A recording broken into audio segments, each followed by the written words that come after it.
É uma história muito legal o negócio da água, que é o seguinte. Primeiro, todo mundo imaginou que ela vinha de cometas. Porque o cometa é uma bola de gelo e tal.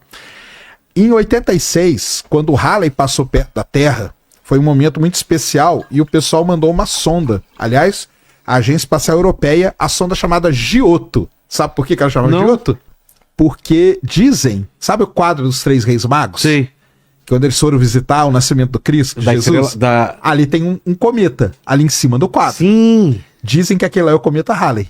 E quem pintou aquele quadro foi o Giotto, que é um artista italiano. Fizeram cálculo, mais ou menos bate 76 anos. Mais ou menos bate, que seria o Halley que tava ali.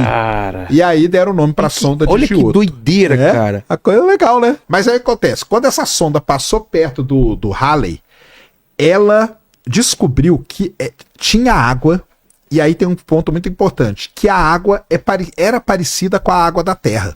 Bom. Isso em 1986. E aí ficou isso. Então tá resolvido. A água na Terra veio de cometa. Só que tem um problema. Os dados da sonda Giotto estavam errados. Putz. Porque o equipamento dela, nós estamos falando da década de 80, o equipamento dela parou de funcionar, deu medidas erradas, e eles tiveram que meio que descartar aqueles dados. E aí ficou aquela história. Será que veio de cometa? Do que veio? Em 2014, uma outra sonda chamada Rosetta, da Pedra da Rosetta, em homenagem à Pedra da Rosetta, entendeu? Aí essa sonda visitou um cometa que tem um nome muito mais complicado, chama-se Churyumov-Gerasimenko, que é o nome das pessoas que descobriram ele. Ela descobriu que o cometa tem água sim, só que não é a mesma água da Terra. É uma água formada pelo hidrogênio pesado, que a gente chama, que é o deutério. E aí veio toda a confusão.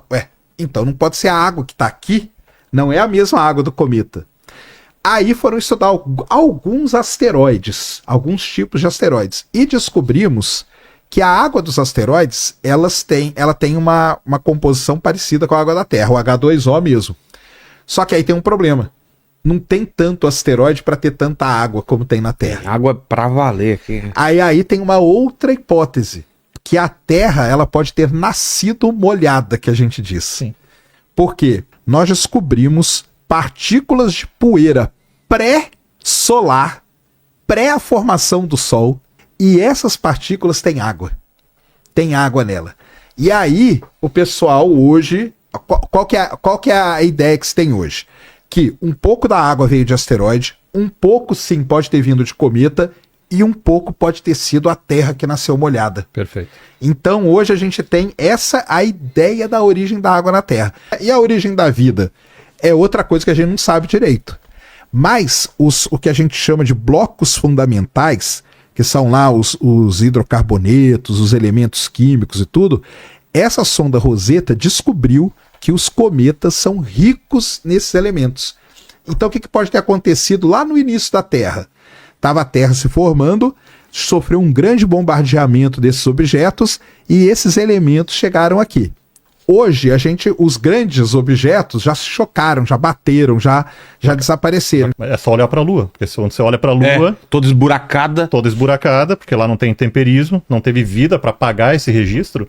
Então você olha lá, a Lua tem milhões de crateras, não é nem milhares. Tem aquelas grandes, que foram as primeiras, né, aquelas baitas, que são os mares lunares, né, e aí tem as menores que tem até hoje. E aí quando formou a atmosfera na Terra posteriormente, isso aí queima todos esses objetos também. Então os primeiros foram apagados, tirando um ou outro grande que chega, né, sacane? Mas o bombardeamento que a gente vê na Lua teve na Terra também.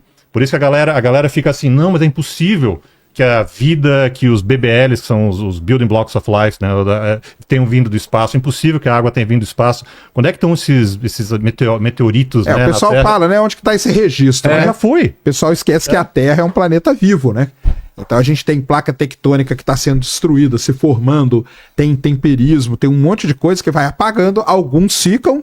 A cratera, né, a Meteor Crater lá no Arizona é famosa, só que aquela cratera do Arizona é 50 mil anos só.